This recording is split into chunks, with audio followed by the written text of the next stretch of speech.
Good evening, everybody. Welcome back to the Dugout Football channel, and welcome to the match preview of Liverpool against Burnley after the horrific 3-1 defeat to Arsenal. The Reds are looking to bounce back against the Burnley side, will be very, very re-energised after a 2-2 draw, comeback draw against Fulham. And to talk things all Burnley, we have friend of the channel and a very good friend of mine, Mr. Daniel Moorhouse from Turf Moorhouse TV.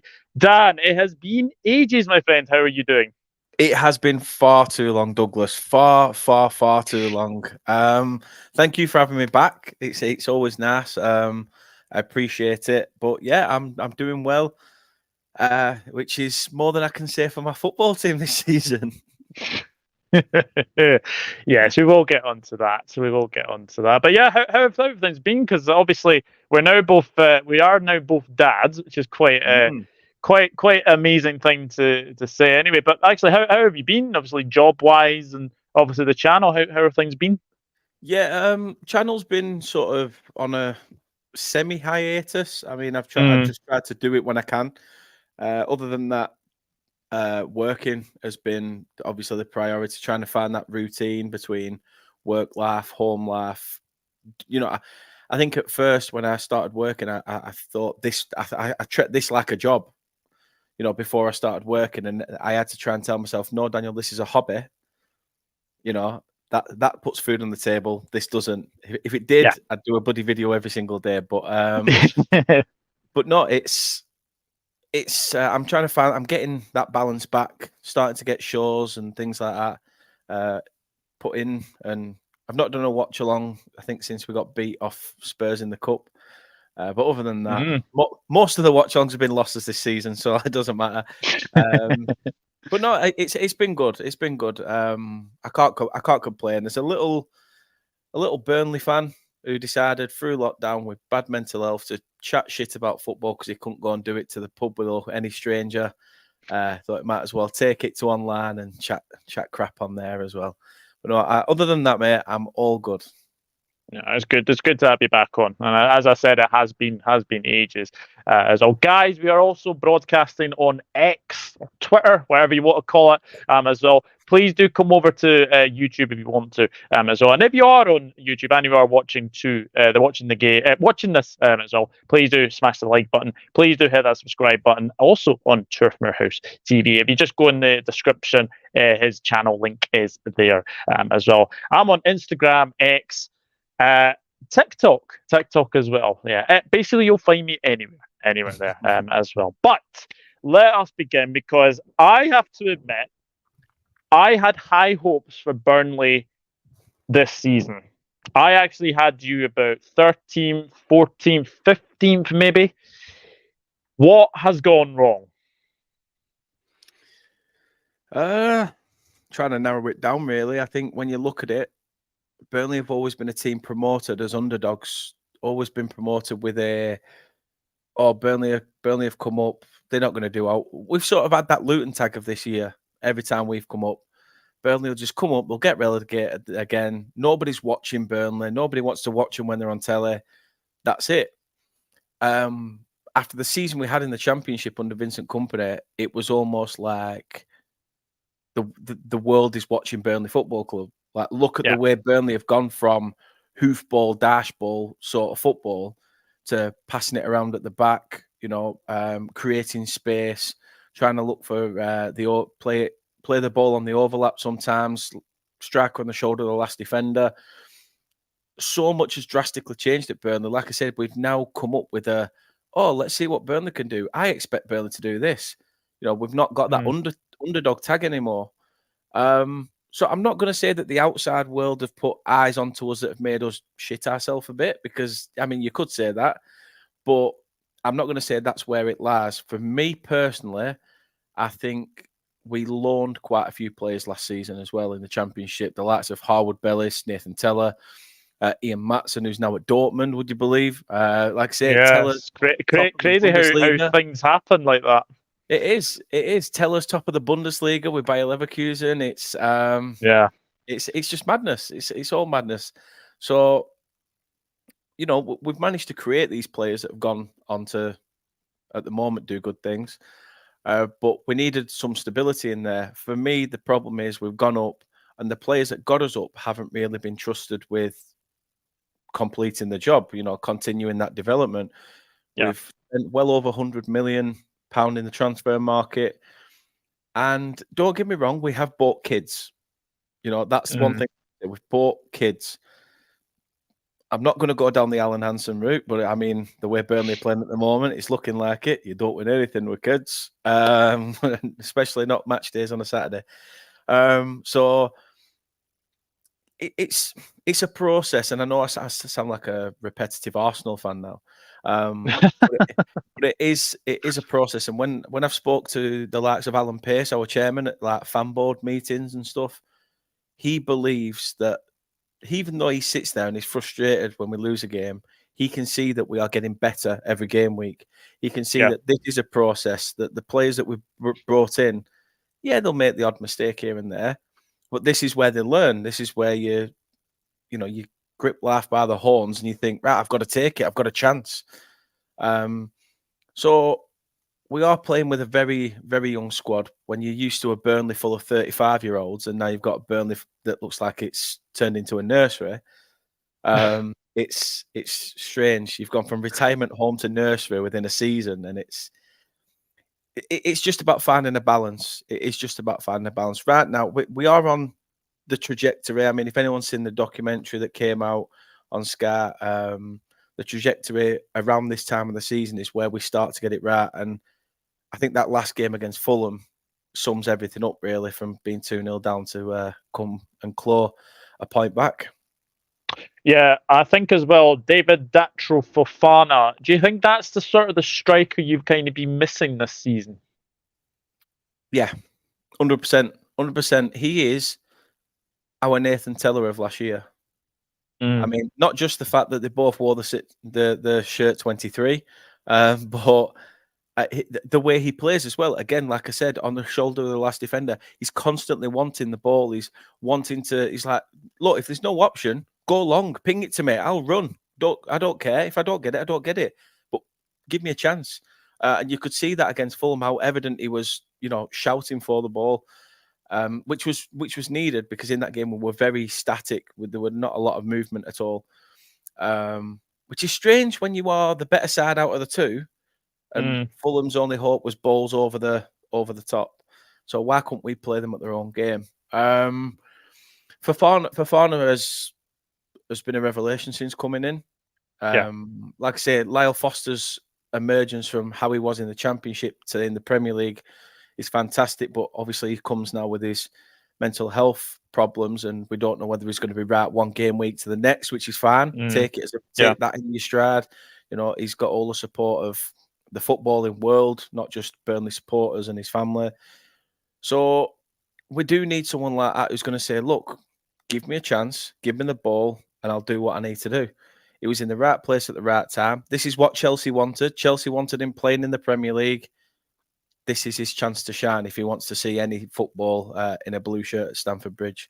And he's going the right way about it to get, obviously, 3 goals. So he's not doing too bad, is he? He's certainly started very, very well. I mean, the 2 goals as well.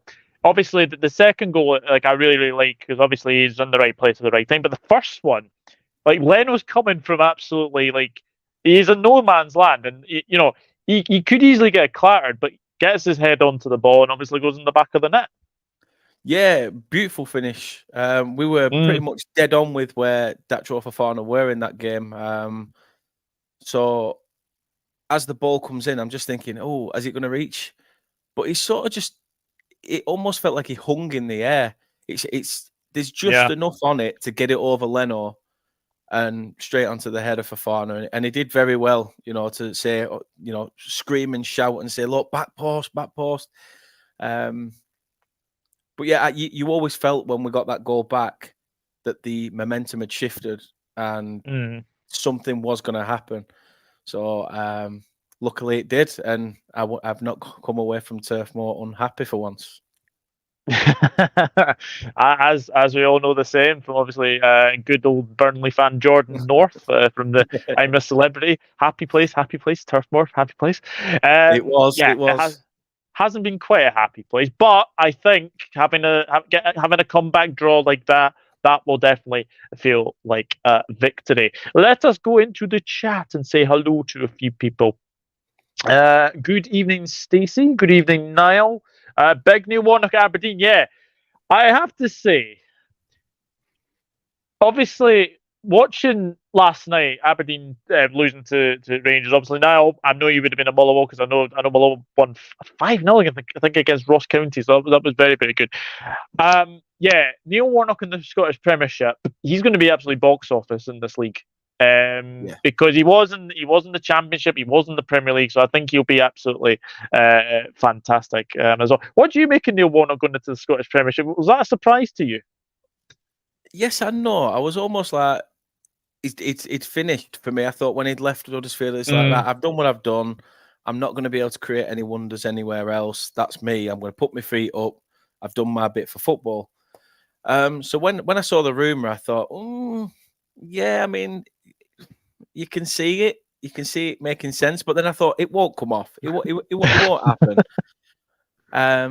But no, he's gone there, and you know what? Fair play to him. Good luck to him. I hope it works out. He's always said that he wouldn't have minded a crack at Scottish management. So yeah, here you go. As long as he's not like, who is it? Derek McInnes or one of the managers coming out saying all my footballers are shite, and when I was in League Two, the standard was better there than Scottish football, and I just thought, Derek Adams, that's it. And I just think, Jesus, these are the sort of stuff though you're going to get out of Warnock every week. So I mean, it's quite funny because he's like at the other end of England in like Cornwall. Now he's going to the furthest away in Scotland in Aberdeen. It's quite amazing. It is quite amazing. Niall says, I did say at the start of the season that Burnley would stay up, and at the moment I'm wrong. I did say Luton would be back down, and they deserve credit, proving so many people wrong. They've been fantastic. Great preview, like, subscribe, and share. Thank you very much, Niall. Diz is in. Hello, Diz. Ups and downs of other teams are surprising too this season. Yes, I will get on to that because I do actually have something to talk about, especially including two teams as well. Niall's asked, thoughts on Michael Mellon on loan at Dundee from Burnley and the whole partnership with Burnley and Dundee. Yeah, we announced a few partnerships last season where I think there was Ayr or Airdrie, one of the two. And I think there were two other clubs in different divisions as well. They sort of struck up like if I'll say it, when you play Football Manager and you get like an affiliation, it was almost like that. To try and get an understanding really of what's going on at a club that probably is like Burnley, that is a small fry in a big pond. The teams like that you want in there. You've got Dundee United who have had their success and stuff. Dundee want to emulate that. They want to start having a bit of their own slice of the cake. So we struck up this strategic partnership where it's not just about the difference of loaning players. Don't get me wrong, the likes of Michael Mellon going there, Dara Costello, and there's one other that's gone up as well, which name evades me. But Owen Dodgson at left back. Yeah, he's gone up as well. But they had Marcel Lewis on loan from us as well earlier in the season. He was recalled back. I think he's now gone out to Curzon Ashton. But it's good. It'll be good for their development. But we're also helping them. It's not about what we can get. It's about what they can get from us. So we're sending our ground staff up there to see what they can, learn things from the ground staff, help with community projects. It's on a major scale. It's not just about loaning a player. And I think it's basically about moulding a football club to the way that modern day football is these days. That's absolutely fantastic. It really, really is. Hello, Chris Welsh. Hello, mate. Hope you're well. Good luck, Carlisle against Portsmouth this evening as well. Hello, Panoff as well. Hello, Panoff. Hope you're well. Company's still the right man. Even if Burnley go down, I expect them to bounce back up. Company can take this as a learning curve. Well, absolutely. Now, Neil Warnock is a football Tyson Fury. Kind of contradictions. Retired, then not retired. You're very well right. You're very right. Derek Adams has resigned. Wow, thank you, Niall. Derek Adams has resigned as Ross County manager. I did see last night that he was actually going to speak to the chairman. So we might get 2 designations. Obviously, Derek Adams is obviously one. And we might get, obviously, you'll know very well, Dan Blackburn, Yondell Thomason, potentially, as well.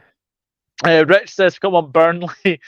Trust you, Rich. Hope you're well, mate. Hope you're well. And obviously, apologies for last night. It's a shame Neil Warner drove past Carlisle. Shame on you, Neil. That's a coup for Dundee getting Owen Beck back. Yeah, Owen Beck's been fantastic for Dundee. So he's doing very, very well there. So Derek Adams is a joke, 100%. Rich saying hello to Niall. Chris, Nigeria won 4-2 on pens against South Africa. Bafana, unfortunately, are out. The Furies are fighting men. Yeah, right. Yeah. But there is something I want to speak about, because we all know about, obviously, Everton and Nottingham Forest potentially facing more points deductions. Well, Everton potentially facing another one. Do you expect Everton and Forest to get more points deductions? And if so the case, would that benefit Burnley and Sheffield United to potentially stay up? It would, and it wouldn't. There's positives, obviously, in the fact that, yes, it brings us a lot closer in terms of points. So if we do start to put some wins together, but we saw with Everton when they had the wind up or they had a bad run of form the season prior when they just stayed up, and they put a mad run of games together, and they went up, I think unbeaten till the end of the season for quite a few. So it was just, it worries me, because I don't want our season to just hang in the hopes of, oh, well, let's hope that Everton and Forest points thing comes through and we're stayed up on a technicality. Would I take it? I'd snap your hand off for it now with the way things have gone. Yeah. But in an ideal world, I want us to have the cojones to go out there with 11 men on the field, pit ourselves against the world's best and say, you know what, we stayed up on merit, not because of two clubs being arses with their finances. So for me, there's benefits, there's pros and cons. But it's a strange one, is the FFP rules and what's happening. I'm not going to grumble. I mean, look at Aston Villa. Like I say, Aston Villa had their luck against Sheffield United with the goal line technology, and look at the animal that they are now. So sometimes you've just got to ride your luck. Yeah, 100%. I think as well that I feel like we've obviously known, and I think there's a lot of people who will not know this, but apparently the profit and sustainability rules are actually changing from, I think, next season. So you've got to say Everton have been shafted a bit. You have to say, I think they have been shafted. As well, I think Nottingham Forest as well with the I think it's something about obviously them being in the Championship. I think that's why they've obviously broken. It's very, very, very, very confusing. But look, I think if Everton get more points deductions, then I think you beat them and then you beat them more. It's just. I look at Burnley and look. I think Luton Town have done magnificently as well. Superb, but absolutely superb. They have, and I think as well. The fact is with you guys as well. Like I think if you put a run together, you could easily catch Everton. You could easily catch Nottingham Forest. But it's whether or not you can sort of get on a bit of a winning run. As Rich says, there are more points lost for Everton. I think they go down. I agree with you, totally. But yeah, this game against Liverpool, obviously the previous fixture was a 2-0 win for Liverpool. Darwin Núñez and Diogo Jota were the winning goal scorers there. What do you remember about that match? Do you feel like you could have got something out of that game? There's been a lot of games this season where I've thought, I think Klopp said it at the end of that game as well, Burnley shouldn't be where they are in the division for the way they're playing football. And it's nice to hear us being complimented instead of the grass was too long, they never watered it. The same old bull crap you get from managers these days. So it's nice to be getting accolades and credit, but it doesn't keep us up. It's all nice, well and good them saying that.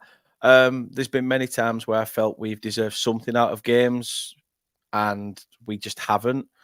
And that's either down to us shooting ourselves in the foot, or the fact that we've just been outclassed, or the fact that our strikers can't finish for a toffee. So it's we could have got involved more. I think we could have gone 1-0 up quite early if I remember rightly, and and it would have changed the game, the complexity of the game completely. But it just is what it is.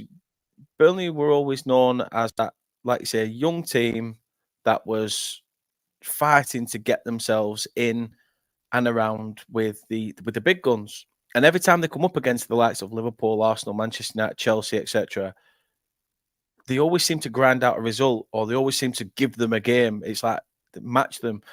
Recently, I felt like we've started to show cracks that we aren't that anymore.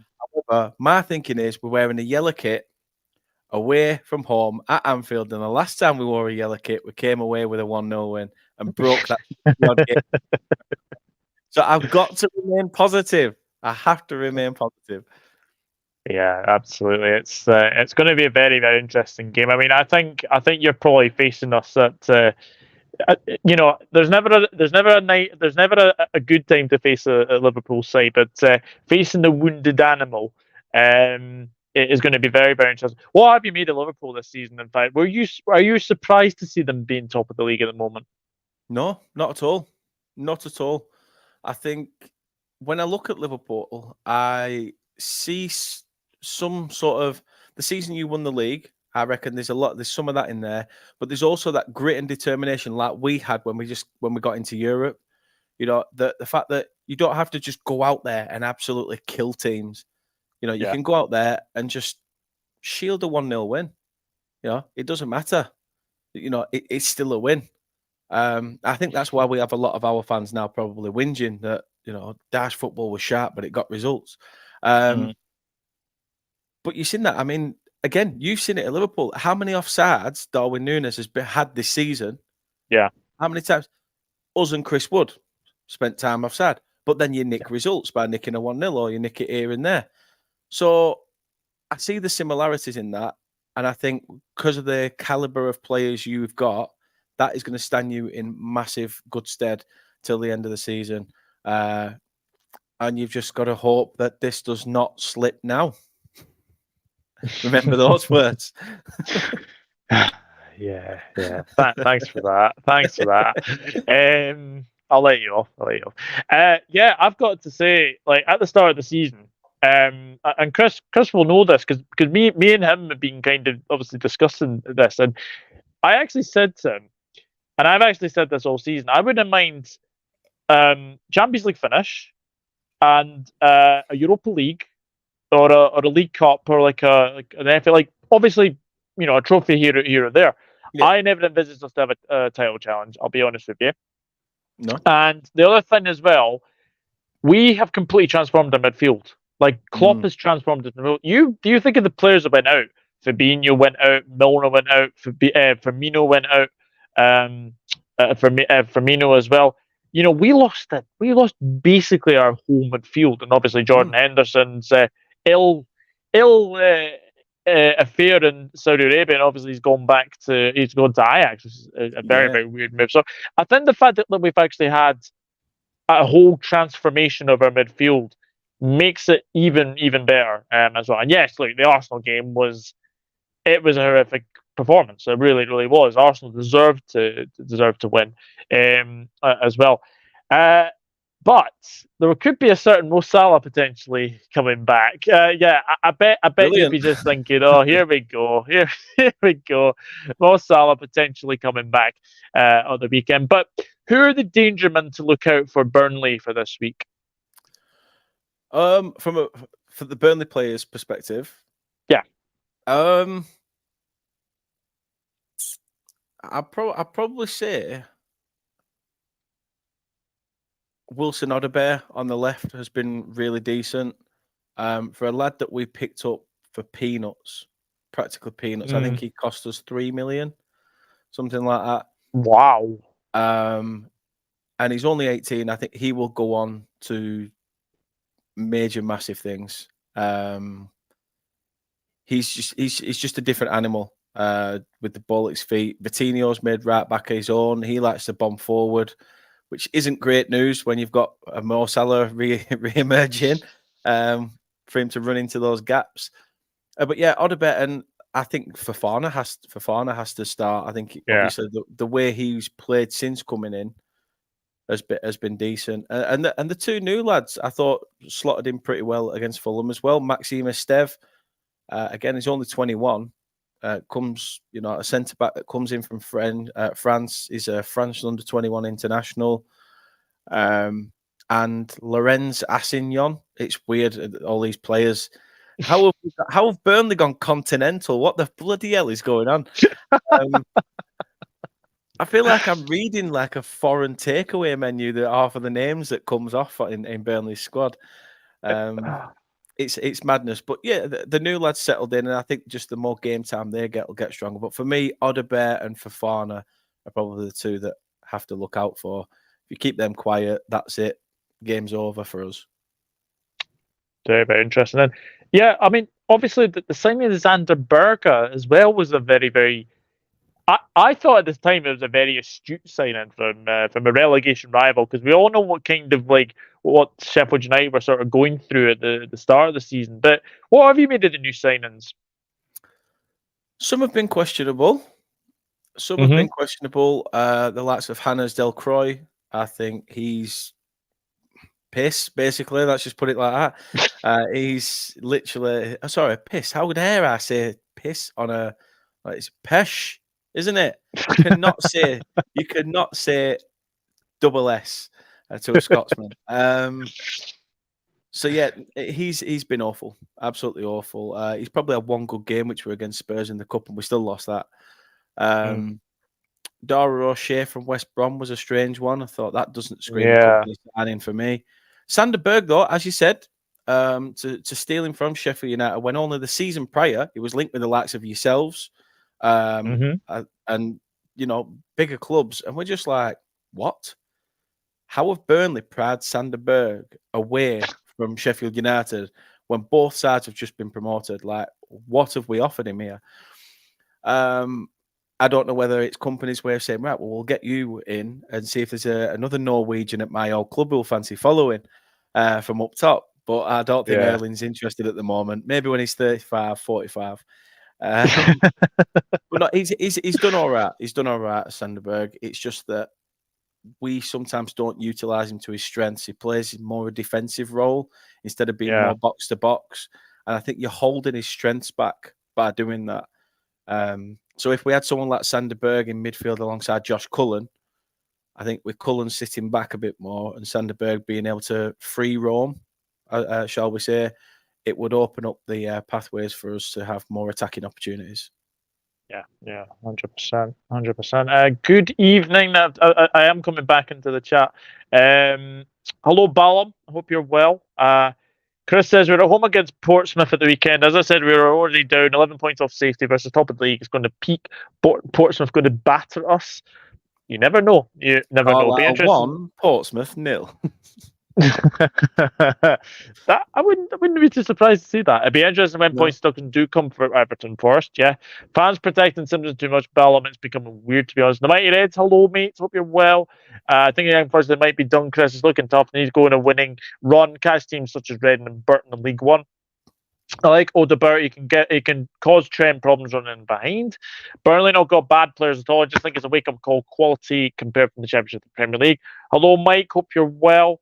And Chris has given his line. My lineup: Alisson, Gomez, Kwanzaa, Van Dijk, Robertson, Endo, Trent, McAllister, Diaz, Jota, Nunes. Let Bradley take all the time he needs. I want Trent in midfield. Said it for a year now. And Mike Green says we're on the march to Wembley Newport playoffs. Let's go! Ha ha ha ha ha. So, what do you think the Burnley lineup will be on Saturday? James Trafford still between the sticks. I know there's a lot of people umming and ahhing about whether Trafford should still be there. But he's young, he's learning, and you don't spend £19 million on a goalkeeper and not play him. So what do you do? So Trafford will start at net. Vitinho, our right back, probably Dara O'Shea, and I'm going to say Jordan Bayer potentially maybe back.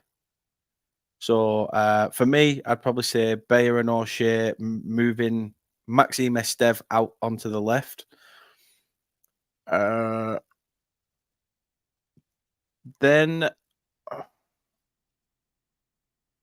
midfield of Sandberg, Josh Brownhill, Wilson Odebear, and Johan Berg Gudmundsson for me. Mm-hmm. And the two, I'd go 4-4-2, two up top, Foster and Fofana. I think both of them would work perfectly together, with one being able to, a little bit of Burnley of old, Foster hold it up, Fofana in behind the last defender, and Bob's your teapot. Let's see what happens there. Yeah, I mean, it must be a big change from the fact that people used to call you Briggs at Burnley under Dyche, and now, as you said, you're going continental Burnley. We're like Pitbull, mate. We're Mr. Worldwide. Honestly, it's madness. Mike Green says Fofana as a player was decent for Union Berlin, suits the Prem better. Yeah, absolutely as well. Right, Alisson will start in goal. Definitely be Alisson, especially after his bad mistake against Arsenal. It will be Alisson. I agree with Chris. I would give Bradley as much time as possible. I think Trent will be a right back. Sorry, Chris. I know you wanted Trent at CDM, but I don't think that's gonna happen somehow.